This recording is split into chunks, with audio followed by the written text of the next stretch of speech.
자, 안녕하세요. 여기는 냉산 쉼터고요. 저기 보이는 게 저희 냉산 쉼터 메인 건물입니다. 지금 여기는 강의실인데 이 부분이에요. 이 부분. 네. 자, 오늘 제가 이렇게 영상을 찍는 제목은 친환경 농업에 대해서 설명을 드리려고 이렇게 영상을 제작하게 됐습니다.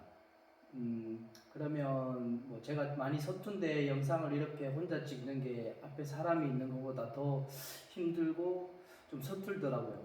예, 그 이해를 좀 하시고 그냥 이걸 화면을 돌리면서 제가 저기 옆에 앉아서 설명을 드리겠습니다.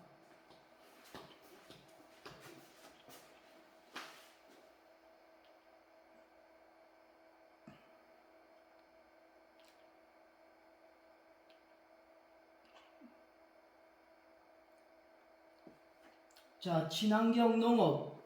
저는 참 그 이름은 김학종이고요. 네, 한국농수산대학교를 졸업하고 여기서 친환경 순환농업이라는 주제로 체험농장을 운영하고 있어요. 자, 그럼 이제 친환경에 대해서 하나하나 제가 알고 있는 것과 여기서 경험하는 것을 토대로 해서 설명을 드리도록 하겠습니다. 자, 친환경 농업이란 무엇인가? 자, 말 그대로 친환경은 뭐 많이들 알고 계시겠지만, 뭐 인간과 자연, 뭐 그리고 동물, 식물들 이런 모든 것들이 한데 어우러져서 지속 가능하게 예, 어, 이루어지는 뭐 농업을 친환경 농업이라 하고요. 이제 세부적으로 들어가서 생태계 순환 고리를 이용한 지속 가능한 농업 이렇게 해놨는데 우리 예전에 농업을 보면 집에 가축을 키워서 가축의 똥을 이용해 가지고 퇴비를 만들고 그 퇴비를 땅에 주고 농산물을 생산하고 그리고 농산물의 부산물은 또 집에 있는 가축들이 먹죠. 그리고 인간은 거기에서 나오는 부산물을 먹고 이게 생태계 순환 고리를 가지고 있죠. 이게 자연 내에서 이렇게 돌아가는 연결 고리로 인해서 돌아가는 생태계 순환 고리를 가지고 를 이용한 농업이 이제 친환경 농업입니다. 환경 보존 및 이제 농산물의 안정성을 동시에 추구하는 농업이다. 그렇죠. 친환경 그렇게 농사를 짓다 보면 환경 보존은 물론이고 농산물이 화학 비료나 화학 농약을 치지 않으니까 사람이 먹기에 좀 더 안전하겠죠, 그죠? 예. 그러니까 이런 장점이 있는 이제 친환경 농업이 되겠죠. 다음 보겠습니다. 친환경 농업에는 무농약이 있고 일단 크게 유기농이 있습니다. 일단 무농약이라 하면 친환경 속에 무농약이라 하면 유기합성 농약, 즉 다시 말해서 화학 농약입니다. 제일 대표적인 게 제초제가 있겠죠. 제초제. 그리고 살균제, 화학 살균제죠. 그리고 살충제, 화학 살충제. 이런 것들은 뭐 해충을 죽일 수도 있지만 사람들에게도 악영향을 미치는 거죠. 그러니까 사람 몸에 안 좋은 거죠. 즉 다시 말해서 무농약은 유기합성 농약, 방금 말한 이런 농약을 사용하지 않고 화학 비료는 사용합니다. 그러나 화학 비료의 권장 시비량을 지켜야 돼요. 화학 비료를 사용해야 된다고 해서 무작정 무농약이라고 농약만 안 치고 화학 비료를 안 주는 게 아니고 막 주는 게 아니고 시비량의 기준 시비량의 3분의 1 이내의 사용을 허용합니다. 자, 다시 한번 정리해 보자면 무농약은 예, 농약을 사용하지 않고 적정량의 화학 비료는 사용할 수 있는 것이 무농약입니다. 자, 농약은 사용 금지, 화학 비료는 권장 시비량만큼 사용 가능. 이것은 무농약이고요. 그 다음에 유기농. 자, 유기농은 합성 농약은 일체 사용하지 않고 당연히 화학 비료 또한 전혀 사용하지 않습니다. 자, 화학 비료는 우리가 대표적인 게 질소, 인산, 가리, 특히나 질소, 요소 비료가 되겠는데 그런 성분들을 우리는 이제 아까 처음에 말씀드린 가축 퇴비에서 얻어야 되겠죠. 그리고 부산물들, 낙엽이라든가 톱밥, 이런 데서 얻어야겠죠. 그러니까 유기농은 화학 비료를 못 쓰니까 퇴비를 잘 이용해야 됩니다. 그리고 예전에는 전농약이라는 게 있었어요. 과수 부분에는 너무 농약을 안 치고는 힘이 들어서 도저히 농사를 지을 수가 없어서 저농약까지 인정을 해줬어요. 근데 지금은 세월이 너무 좋아지고 이제 친환경 농법도 너무 발전이 되어서 어느 정도 커버가 되거든요. 그래서 저농약이 없어졌어요. 지금은. 예전에는 저농약, 무농약, 유기농 이렇게 있었지만 지금은 저농약이 없어졌다. 그리고 좀 생소할 수 있는데 전환기란 게 있어요. 전환기. 저 전환기는 무농약에서 유기농으로 넘어갈 때 무농약에서 유기농으로 바로 넘어가는 게 아니고 무농약에서 유기농을 하고자 할 때는 전환기를 거쳐야 돼요. 왜냐하면 무농약을 하면서 남아있는 잔류 화학 비료가 있겠죠. 그런 것을 종식시키려면 어느 정도의 세월이 필요한데 그 기간을 전환기로 뒀어요. 자, 다년생 작물에 같은 경우에 전환기가 3년입니다. 자, 다년생 작물이라 그러면 우리가 상추처럼 잠깐 1년 초년도 안 되죠. 잠깐 뜯어먹고 하는 거는 다년생이라 할 수 없고 그러니까 다년생은 즉 말해서 과수 종류겠죠. 과수. 한번 심어 놓고 몇 년 동안 따먹는 작물들, 다년생 작물. 자, 이 과수 같은 다년생 작물은 무농약에서 유기농으로 넘어가기 전 전환기를 3년을 둡니다. 무농약에서 전환기 3년을 거쳐야만 유기농 인증을 얻을 수 있는 자격이 있어요. 그리고 그 외의 작물들, 상추, 뭐라든가 딸기, 이런 모든 작물이 되겠죠. 이 기타 작물들은 2년, 전환기가 2년이에요. 전환기를 2년을 거쳐야만이 유기농 인증을 받을 수 있다. 자, 다시 한번 정리합니다. 자, 저농약은 없어졌고 무농약이라는 것이 있고 무농약은 화학 농약을 사용하지 않고 화학 비료는 조금 사용할 수 있다.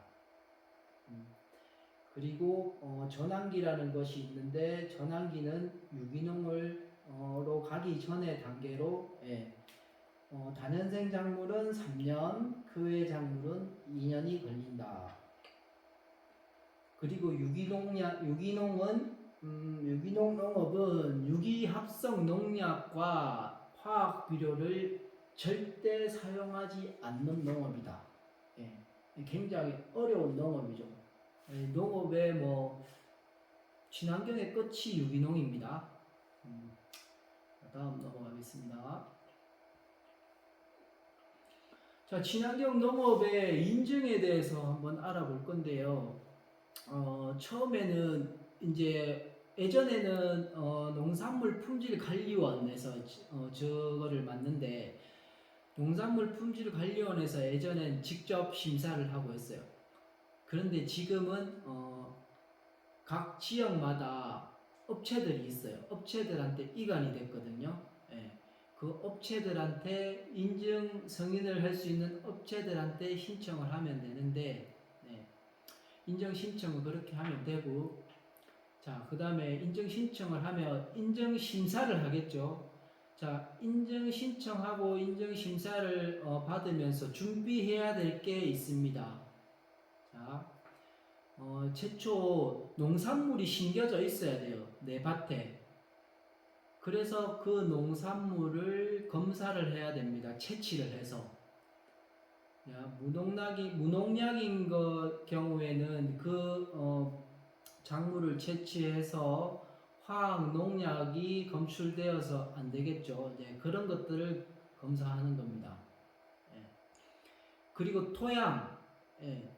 농산물을 수거해 갈 수도 있고 토양을 삽으로 퍼갈 수도 있어요. 토양에 또한 잔류 농약이 검출되면은 인증 심사에서 제외되겠죠. 그리고 12처방서란 게 있는데 12처방서는 각 시마다 농업기술센터가 있는데 네, 자기가 생산하고자 하는 밭의 흙을 퍼서 농업기술센터에 가면은 12처방서란 게 나와요. 그게 무슨 내용이 있냐면 거기에는 질소, 인산, 가리, 칼슘 이런 것들이 내 밭에 얼마만큼 있는지 가르쳐 주고요. 그리고 내 해당 작목이 만약에 딸기면 딸기에 필요한 추가적인 요소들이 뭐가 더 있는지 거기서 도와줘요. 12처방서에 나와 있습니다. 만약에 질소가 부족하면은 질소 비료를 더 넣으세요. 얼마만큼 넣으세요. 이렇게 처방이 나오고요. 만약에 칼슘이 너무 많으면은 칼슘 양이 너무 많다. 이렇게 나오고요. 토양을 채취해서 농업기술센터에서 나오는 12처방서가 있어야 됩니다. 12처방서는 인증을 안 받더라도 무상으로 기술센터에서 해주니까 농사 짓기 전에 자기 작목을 이야기하고 12처방서를 기술센터에 갖다 주면 그냥 무상으로 해주니까 언제든지 이용하시면은 아주 도움이 될 겁니다.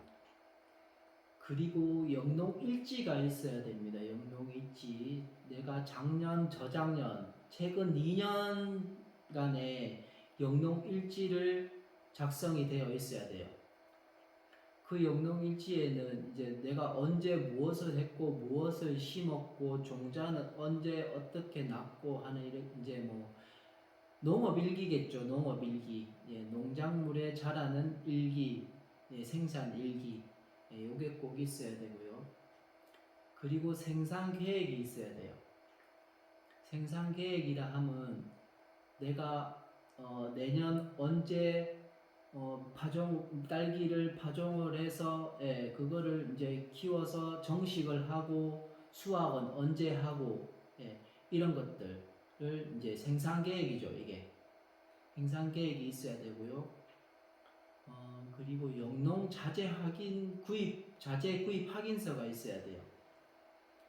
농사를 지으면서 영농 자재를 구입하게 되죠. 만약 비료라든가 퇴비도 구입할 수 있겠고, 그리고 친환경 약재 이런 것들이 있겠죠. 이런 거는 보통 농협에서 많이 구매를 하죠. 농협에서 구매를 하거나 아니면 시중 농약사에서 구매를 하게 되는데 그런 영수증들은 모아 놓으셔야 돼요. 그게 인증 심사할 때 필요해요. 왜냐하면 제대로 된 약을 썼는지, 그리고 혹시나 모르고 잘못 쓸 수도 있잖아요. 그죠? 그런 거를 진단해 주기도 하고, 친환경에 맞는 영농 자재를 구입했는지 해서 저런 서류들이 첨부가 돼야 됩니다. 그리고 인증 심사를 하게 되면 주위 환경도 보게 되거든요. 내가 무농약 신청을 하는데 주위에 농약병이나 그런 것들이 있으면 안 되겠죠. 내가 사용 안 한다고 해도 그런 거는 주위에 있는 화학 농약병은 다 없애버려야 됩니다. 네. 굳이 사용을 안 하는데 놔둘 필요도 없고 보관할 필요도 없잖아요. 그죠? 그런 것도 제재의 대상이 되거든요. 네. 그리고 또한 주위 환경을 보는데 내 주위에 나는 농약을 안 뿌리지만 내 주위의 밭에서 농약을 뿌려서 그 농약이 내 작물에 해를 미칠 수가 있잖아요. 그죠? 이제 다른 옆집 밭에서 바람에 의해서 날라온 농약이 내 작물에 묻어서 농약 잔류가 나올 수가 있어요. 예, 그런 것도 어느 정도 커버가 돼야 돼요. 그러니까 비닐하우스가 되어 있다든지 그 농가하고의 거리가 띄어져 있다든지, 그리고 만약에 노지에서 비닐하우스 없이 노지에서 하는데 항공 방제 지역이면 그거는 인증 심사가 기준에 들어갈 수가 없어요. 예, 노지에 하는데 내 밭은 안 뿌린다고 해도 항공 방제를 하면 내 밭으로 화학 농약이 당연히 날려오겠죠. 그러면은 작물이나 토양에 당연히 화학 농약의 잔류가 검사가 되겠죠. 예, 그러면 부적합이니까 그런 환경도 봅니다. 그리고 이제 뭐 자조금 납부 확인서도 있는데 지금은 처음 이제 무농약을 받으시는 분은 사대 해당이 안 되고, 무농약 받고 나서 재인증이나 유기농으로 넘어가는 사람들, 예, 자조금이라고 있어요. 뭐 이렇게 5,000원 정도 될 거예요 아마. 1년에 5,000원. 예, 그 확인서가 있어야 돼요. 저기 자조금 협회 친환경 이제 협회가 생겼는데, 전국 협회가 생겼는데 얼마 되지는 않았어요. 자조금 낸지는. 네. 저기서 이제 가입이 되면 자동 가입해야 되고 무조건 가입을 해야 되고요. 친환경을 하려면 가입이 되면 농산물에 판로가 없다든지 뭐 이런 경우에 자조금 쪽에서 홍보도 해주고, 네, 그러니까 판로 개척도 해주고 그런 도움을 주는 곳입니다. 네. 자, 그 다음에 인증 신청하고 인증 심사하고 심사 결과 이제 통보를 하겠죠. 네. 심사 결과 통보라 해서 뭐 인증을 받으면 이제 인증서가 나옵니다. 인증서에는 제일 중요한 게 친환경 농업 인증 번호가 나오겠고, 이름, 주민번호, 그리고 농장 주소, 그리고 중요한 게 내가 재배하는 작목들이 나열됩니다. 그리고 인증 마크를 그때부터는 쓸 수 있는 권한을 가지게 되고, 네, 의무도 가지게 됩니다. 자, 이제 심사 결과 통보에서 이제 인증을 받았으면 또 할 일이 있어요. 생산되는 작목에 있어서, 농산물에 있어서 출하 과정 조사가 있는데 그 양식이 있거든요. 네. 그 출하 과정 조사 양식에다가 내 농작물이 어디에 누구한테 출하가 되는지, 그러니까 누구한테 판매했는지, 네, 그거를 알 수 있게끔 양식을 적어서 제출해야 돼요. 네. 내 친환경 농산물을 생산해서 누구한테 팔았다, 이 근거가 남아 있어야 됩니다. 친환경 농업은. 자, 그 다음에는 이제 시판품 조사 이렇게 되는데, 네, 한 번씩 또 이렇게 검사를 나오겠죠. 이분이 시판품을 제대로 된 거를 판매하고 있는지, 그리고 뭐 친환경 농산물 그 마크를 잘 활용하고 있는지, 그리고 규격에 맞게 활용하고 있는지, 무농약인데 유기농으로 혹시나 판매를 안 하는지, 이런 것들을 조사하고요. 그리고 내가 판매하는 게 무농약인데 다른 집에 무농약 인증을 받지 않은, 친환경 인증을 받지 않은 제품을 내가 같이 팔으면 안 되겠죠. 그거는 뭐 일종의 눈속임이라 보고 친환경 농업 벌금을 낼 수도 있고요. 친환경 농업 인증이 해지될 수도 있습니다. 자, 친환경 농업 인증의 과정을 다시 한번 살펴보면 인증 신청을 하고요. 그 다음에 인증 심사가 들어갑니다. 인증 심사에는 농산물 검사, 수질 검사, 시비 처방서, 영농 일지, 생산계획, 영농 자재 구입 확인서, 주의 환경, 자조금 납부 확인서, 이런 서류들이 필요하고요. 이런 서류들이 구비되어서 통과가 되면 친환경 인증 서류를 받게 되고, 인증을 받게 되면 생산 출하 과정 조사를 해서 양식에 맞게끔 해서 보내줘야 되고요. 시판품 조사도 한 번씩 나옵니다. 자, 이렇게 해서 인증 과정은 넘어갑니다. 자, 친환경 농업 인증의 혜택. 자, 친환경 농업을 하면 사실 힘들어요.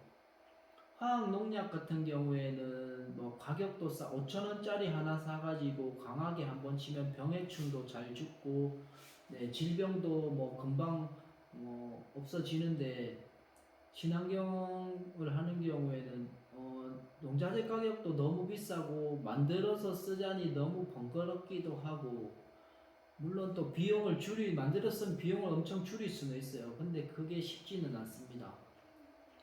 그래서 혜택을 주는데, 친환경 인증을 하는데 들어가는 비용이 보통 30만원에서 많게는 50만원이 들어가요.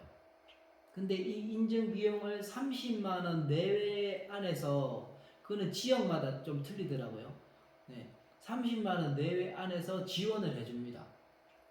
거의 뭐 무상 또는 뭐 자기 추가 금액이 조금 들어가신다면 들어간다고 보면 되고요.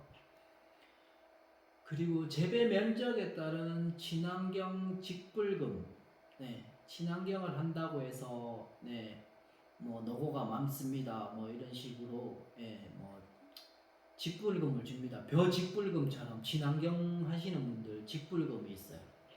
면적에 따라 틀린데 그렇게 크지는 않은데 뭐 그래도 없는 것보다는 뭐 낫죠.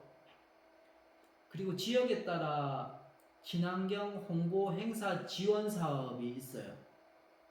저희 같은 경우에는 구미시에서 소비자 초청 행사 지원금이 한 해에 한 100명 정도 할 수 있게끔 금액이 나오는데, 인당 3만원씩 해서 보통 300만원 나옵니다.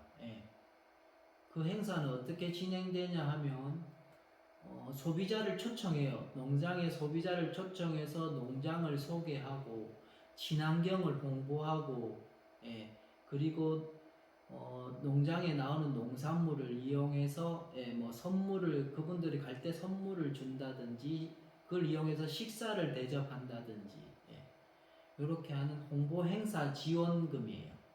저희 구미시에는 저는 한 해마다 100명씩 300만원 정도의 혜택을 받고 있습니다. 그리고 아까 말씀드린 친환경 협회를 통한 판로 행사, 판로 개척 지원을 해줍니다. 요거는 해마다 5,000원 정도씩 내면 협회 가입은 당연히 해야 되는 거라 그랬고, 거기 가입이 되면 저런 혜택을 받을 수가 있어요. 판로라든가 판로 행사라든가 판로 개척, 이런 쪽. 그리고 또 지역에 따라 친환경 자재 보조가 나오는데, 이것 또한 자기가 생산하는 면적 대비 지원되는 보조금인데 이건 50%예요. 보통 요즘 같은 경우에는 친환경 자재 농약이나 뭐 살균제, 살충제가 친환경 제재가 너무 잘 나와요. 근데 비싸요.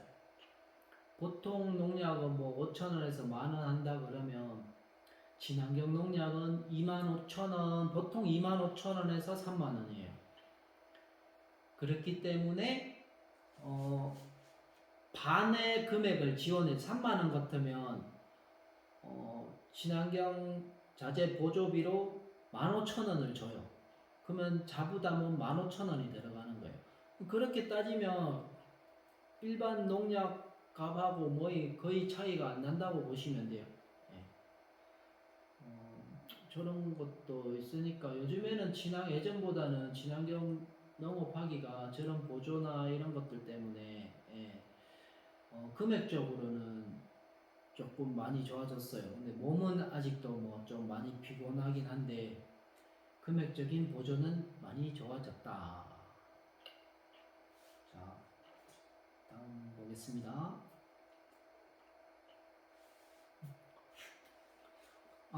냉산 쉼터의 유기농법.